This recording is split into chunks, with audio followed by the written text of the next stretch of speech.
మీ car EMI కట్టలేకపోతున్నారా? మీ car EMI మేము కడతాం. ఈ నెంబర్కి కాల్ చేయండి.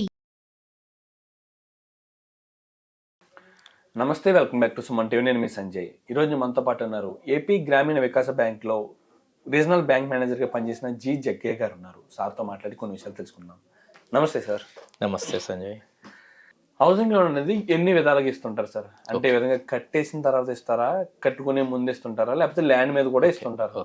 ఇల్లు కొనుక్కోవడానికి కానీ, ఇల్లు కట్టుకోవడానికి కానీ, ప్లాట్ కొని ప్లాట్ మీద ఇల్లు కట్టుకోవడానికి కానీ, రిపేర్స్, రినోవేషన్స్, ఇవన్నిటికి కూడా హౌసింగ్ లోన్ బ్యాంక్స్ ఇస్తాయి.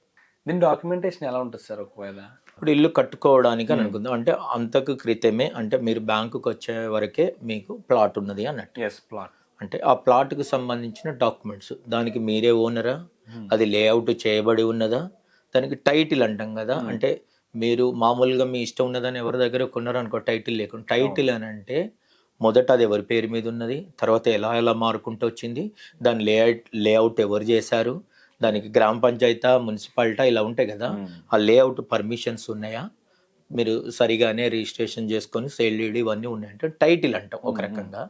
మీరు రాగానే మీరు ప్లాట్ ఓనర్ అంటే అంటారు, ఒక డాక్యుమెంట్ చూస్తారు జనరల్గా. అయితే ఇదంతా లీగల్ ఒపీనియన్ తీసుకురా అని ఒక అడ్వకేట్ దగ్గర బ్యాంకుకు ప్యానెల్ అడ్వకేట్స్ అనేది ఉంటారు అన్నట్టు. బ్యాంకుకు కొంతమంది అడ్వకేట్లను పెట్టుకుంటారు.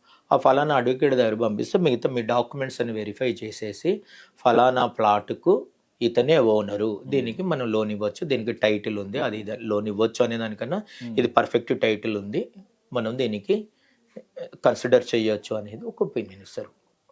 నెక్స్ట్ మీకు ఎంత అప్పు కావాలనేది కూడా ఒక పాయింట్. ఇప్పుడు మీరు బ్యాంకు రాగానే మీరు ఏమంటారు, హౌసింగ్ లోన్ అంటారు. ప్లాట్ ఉందంట, ఉంది సార్ కన్స్ట్రక్షన్ చేసుకుంటున్నా అంటారు. ఎంత కావాలి మీకు రుణము అని అడిగితే మీరు ఎంతో కొంత చెప్తారు. కొందరు ఏదో కాకతాళీయంగా ఇంత కావాలని ఎక్కువ తక్కువలు కూడా చెప్తారు. అయితే మీకు రుణము ఎంత ఇవ్వాలి అనే దానికి రెండు కారణాలు ఉంటుంది. ఇప్పుడు ఇల్లు కడుతున్నాను, ఇల్లు కట్టడానికి ఎంత ఖర్చు అవుతుంది అనేది ఒకటి ఎస్టిమేషన్ తీసుకొని ఇస్తాం. దాన్ని మామూలుగా 75% నుండి 90% వరకు ఆ ఖర్చులో, అంటే మీకు ఇల్లు నిర్మాణం చేయడానికి అయ్యే ఖర్చులో, అవునా, ఒకటి. అలాగే మీకు ఆదాయం ఏమున్నది, ఇల్లు కట్టడానికి 50 లక్షలు అవుతుంది ఫర్ లేదు, ఉదాహరణకు 1 కోటి అవుతుంది, మీరు ఒక 75 లక్షలు ఇవ్వమన్నారు, బాగానే 1 కోటి అవుతుంది కాబట్టి 75 లక్షలు ఇవ్వచ్చు. మరి ఈ 75 లక్షలను ఎలా కడతారు అనేది ఒకటి. అయితే ఎన్ని నెలలలో కడతారు, ఎన్ని సంవత్సరాలలో కడతారు అనేది కూడా ఉంటుంది. అంటే 30 సంవత్సరాలు కూడా మీకు ఇవ్వచ్చు. ఏది వాయిదాలు 30 సంవత్సరాలు అంటే 30 × 12 360 నెలలు, అవునా. 30 × 12 అంటే 360 నెలలు, నెల నెల కట్టుకో అని చెప్పచ్చు. కానీ ఈ 30 సంవత్సరాలు అనేది అయిపోయేటప్పుడు మీ ఏజ్ 70 కన్నా మించి ఉండకూడదు అనేది కూడా ఒక కండిషన్ పెడతాం. ఏజ్ కూడా చూస్తాం. ఏజ్ కూడా అంటే ఎర్లీగా వచ్చిన, ఇప్పుడు 25-30కి వచ్చిన అనుకో, 30 ఏళ్ళు అంటే 60 ఏళ్ళకి అయిపోతుంది. అలా అంటే 70 ఏళ్ళు మీ వయస్సు 70 ఏళ్ళు వచ్చే లోపల మీ రుణం తీరాలని ఒక కండిషన్ ఉంటుంది. ఎక్కువలకు ఎక్కువ 30 సంవత్సరాలు ఇస్తాం. 70 ఏళ్ళ 30 సంవత్సరాల ఏది ముందైతే ఆ లోపల కట్టాలి. అయితే అలా ఇన్స్టాల్మెంట్లు ఇస్తాం. మరి నెల నెలకు ఇప్పుడు నెల నెలకు 10,000 కట్టాల్సిన అవసరం ఉందనుకోండి. ఆ 10,000 కట్టడానికి మీకున్న ఆదాయం ఏంటి, అది మీరు దాన్ని చూపించగలగాలి. ఆదాయ ధృవీకరణ అంటే ఉద్యోగస్తులు అనుకో పే స్లిప్స్ ఉంటాయి, ఇన్కమ్ ట్యాక్స్ ఫైలింగ్స్ ఉంటాయి. ఇది సాలరీడ్ పర్సన్స్ కాకుండా మిగతా వృత్తి కానీ, ప్రొఫెషనల్స్ అండ్ సెల్ఫ్ ఎంప్లాయిడ్ అంటారు. మీరు ఏదైనా వ్యాపారం చేస్తుండ్రు కావచ్చు, పని చేసుకుంటుండ్రు కావచ్చు, ఏదో మీ వృత్తి ఏదో ఉంటుంది కదా, మీరు ఇన్కమ్ ట్యాక్స్ ఫైల్ చేసి ఉన్నారా. అయితే ఇది కూడా ఇన్కమ్ ట్యాక్స్ ఫైల్ చేసి ఉండొచ్చు. ఇన్కమ్ ట్యాక్స్ ఫైలింగ్లో మీరు కొంతమంది ఎలా చేస్తారంటే, బ్యాంక్ వాళ్ళు ఇన్కమ్ ట్యాక్స్ స్టేట్మెంట్ అడుగుతారు, ఫైల్ చేసింది అని ముందుగానే ఇన్కమ్ లేకున్నా ఉన్నట్టు కూడా చూసి ఫైల్ చేసుకోవచ్చు. కొంత ట్యాక్స్ ఐటీ పే చేస్తే అయిపోద్ది. కానీ సోర్స్ ఆఫ్ ఇన్కమ్ అంటాం. మీరు ఉదాహరణకు కిరాణా వ్యాపారం నడిపించడం ద్వారా ఆదాయం వస్తుందని ఇన్కమ్ ట్యాక్స్లో ఫైల్ చేసిందనుకో, మీకు ఆ కిరాణా వ్యాపారం ఉందా లేదా అని చూసుకోవాల్సిన బాధ్యత కూడా బ్యాంకుకు ఉంటుంది. లేకపోతే అది బోగస్ అవుతుంది, అంటే సరైన సమాచారం కాదు కదా. ఇవన్నీ కూడా ఒక రకంగా ఏమనుకుంటారంటే ప్రజలు, బ్యాంక్ ఎక్స్ట్రా కేర్ తీసుకుంటుంది అంటారు. ఎక్స్ట్రా అని కాదు, కేర్ తీసుకుంటుంది. బ్యాంకు గురించే కాదు, మీ గురించి కూడా. ఇప్పుడు 50 లక్షలు 1 కోటి రూపాయలు దానికి 75 లక్షలు ఇవ్వమన్నారు, 25 లక్షలు మీ కూడా ఉన్నాయి కదా. మరి మీరు సరిగా చెల్లించలేకపోయినప్పుడు, సరిగా చెల్లించకపోవడానికి 2 కారణాలు ఉంటాయి. ఒకటి మీకు సరి అయిన ఆదాయం లేకపోవడం, రెండవదేమో మీ స్వభావం అంటే చెల్లించాలన్న ఉద్దేశం లేకపోవడం. చెల్లించాలన్న ఉద్దేశాన్ని పక్కకు పెట్టి ముందు చెల్లించాలంటే ఆదాయం ఉండాలి కదా. అప్పుడు మీరు డిఫాల్ట్ అవుతారు. అంటే పెండింగ్ అయినప్పుడు నేను మొత్తం వేలం వేసుకోవాలి కదా. వేలం వేయడం వల్ల మీరు కష్టపడి పొదుపు చేసిన 25 లక్షలు కూడా అందులో ఉన్నాయి కదా, అవి కూడా నష్టపోతారు కదా. బ్యాంకు జాగ్రత్త తీసుకోవడంలో అది మీకు ఉపయోగము, అంటే ఖాతాదారికి ఉపయోగం, అప్పు తీసుకునే వ్యక్తికి ఉపయోగం, బ్యాంకు కూడా సేఫ్గా ఉంటుంది. ఇంకోటి ఈ డబ్బు ఎవరిది? పబ్లిక్ డిపాజిట్, పబ్లిక్ నుంచి సేకరించిన డబ్బు. ఫలానా మీరు అప్పు కట్టడం లేదని ఇంకో వ్యక్తి దాచుకున్న వ్యక్తికి నేను డిపాజిట్ తిరిగి చెల్లించడం అనడానికి ఎక్కడ బ్యాంక్ అన్నది కదా. మరి ఇదంతా బాగా బ్యాలెన్స్ చేస్తూ ఉంటే మీకు ఎలిజిబిలిటీ చూసుకోవాలి, ఇన్కమ్ చూసుకోవాలి, మీకు ఖర్చు ఎంత అవుతుంది అని చూసుకొని లోన్ అమౌంట్ ఎంత అనేది డిసైడ్ చేసి ఇవ్వడం జరుగుతుంది. ఓకే సార్, ఇప్పుడు ఈ హౌసింగ్ లోన్కి ఇంట్రెస్ట్ రేట్స్ ఎలా ఉంటాయి? ఏ బ్యాంక్లో అంటే కొన్ని బ్యాంక్స్ కొన్ని విధంగా ఉంటుందని విన్నాను నేను. ఏ బ్యాంక్లో తక్కువ ఉంటుంది, ఏ బ్యాంక్లో ఎక్కువ ఉంటుంది అంటారు? అయితే ఈ రేట్ ఆఫ్ ఇంట్రెస్ట్ అంటాం కదా, వడ్డీ రుణాలు కదా, ఇది ఒక్కొక్క బ్యాంకు ఒక్కొక్క తీరుగా ఉంటుంది. అది ఏంటంటే దానికి ఉన్న వనరులను దృష్టిలో పెట్టుకొని డిపాజిట్లు చాలా తక్కువ రేట్ ఆఫ్ ఇంట్రెస్ట్లోనే వాళ్ళకి వచ్చినాయి అనుకో, అప్పుడు వడ్డీ మీద కూడా తక్కువ రేటుకి ఇచ్చుకోవచ్చు. అది బ్యాంకు యొక్క అంతరంగిక ఆర్థిక పరిస్థితుల మీద ఆధారపడి ఉంటుంది. కాకపోతే ఎక్కువ తేడా ఉండదు. ఎక్కువ తేడా ఉంటే మార్కెట్లో కాంపిటీషన్ ఉంది. ఒక స్టేట్ బ్యాంక్ ఆఫ్ ఇండియా ఉంటుంది, ఒక పంజాబ్ నేషనల్ బ్యాంక్ ఉంటుంది, ఉదాహరణకు ప్రైవేట్లో ఉన్న యాక్సిస్ బ్యాంక్ ఉంటుంది, HDFC ఉంటుంది, ICICI ఉంటుంది.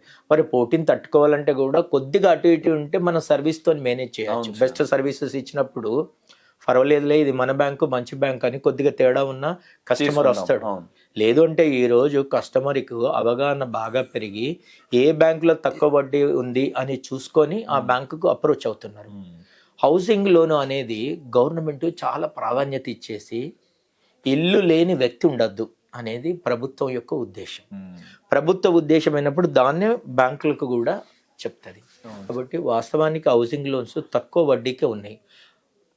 నాకు తెలిసినంతలో ఒక 6.65% నుంచి 7.45% వరకు అన్ని రకరకాల బ్యాంకులు అలాగా ఉన్నాయి. స్టేట్ బ్యాంక్ ఆఫ్ ఇండియా ఉన్నది 6.7%, ఇలా కోటక్ మహీంద్రా బ్యాంక్ ఉన్నది 6.65%, స్టేట్ బ్యాంక్ ఆఫ్ ఇండియా ఉన్నది 6.70%, HDFC కూడా 6.70, ఆల్మోస్ట్ అంతే 7. కరూర్ వైశ్య బ్యాంక్ ఉంది 7.4. ఇంకా వేరే కొన్ని బ్యాంక్స్ ఉన్నాయి కానీ ఒక రకంగా అవి సక్రమంగా పనిచేయవు. మీకు అర్హత లేకున్నా ఏదో ఇవ్వడానికి ట్రై చేస్తాయి.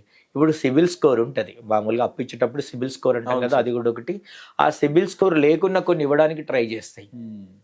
వాళ్ళు మీరు సరిగా తిరిగి చెల్లించరా అనే దానికన్నా వాళ్ళు అప్పు ఇచ్చుకోవాలి, మీరు కట్టకపోతే వాటిని వేలం వేసుకోవాలి అనేది. ఎంతసేపు వాళ్ళు వ్యాపారం చేసుకోవాలన్న ఉద్దేశం అనే ఉండేటి కొన్ని ఉంటాయి.